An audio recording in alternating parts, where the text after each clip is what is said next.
I am an apex predator that is attacking the weakest form of trader in this industry at a time when they're making their actions known.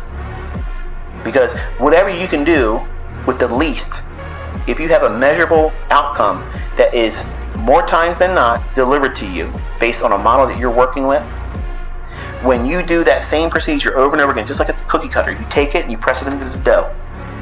Are you expecting a star-shaped cookie dough cutter to give you a shape of a circle or a square? No. It's designed to do one thing. You press it into the dough, you lift it up, there you have a piece of dough that's cut out in the form of a star. Wonderful. Are you trying to do something else outside of that? No.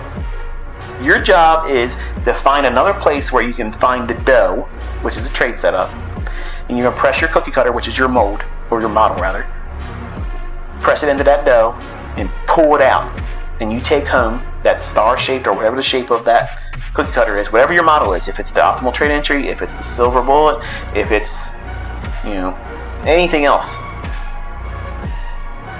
That's all you're there to do. And demanding it does anything more than that is foolishness.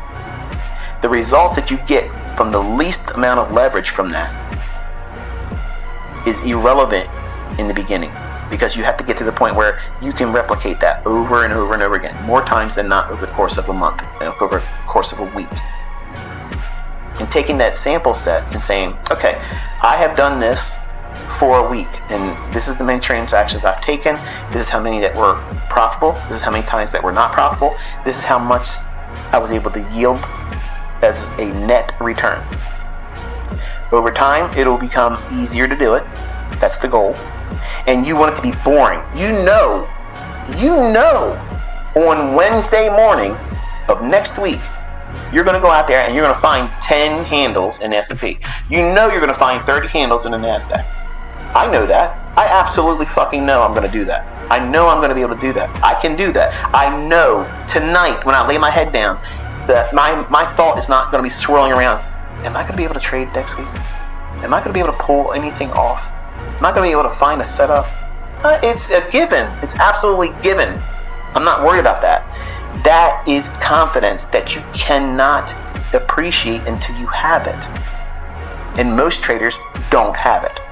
Even if they are profitable, they still say that the market's random. It is random if you're believing the bullshit you're trying to trade off of. All these things that you're subscribing to as a religion. Elliott wave, Wyckoff, it's this, it's jumping the creek, it's this, this wave count.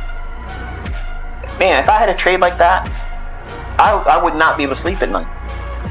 That's too many variables where I'm trading on constants. I know where the liquidity is. I know where the inefficiencies are. I know what the economic counter is going to produce a injection of volatility at a specific date and time. I'm not clueless. I'm not confused. I know exactly when I'm going to step my ass in there and tap dance all over this shit and moonwalk my ass out the door with a bounty. I'm going to do that anytime I fucking want. And when you learn how to do it, you'll do the same thing.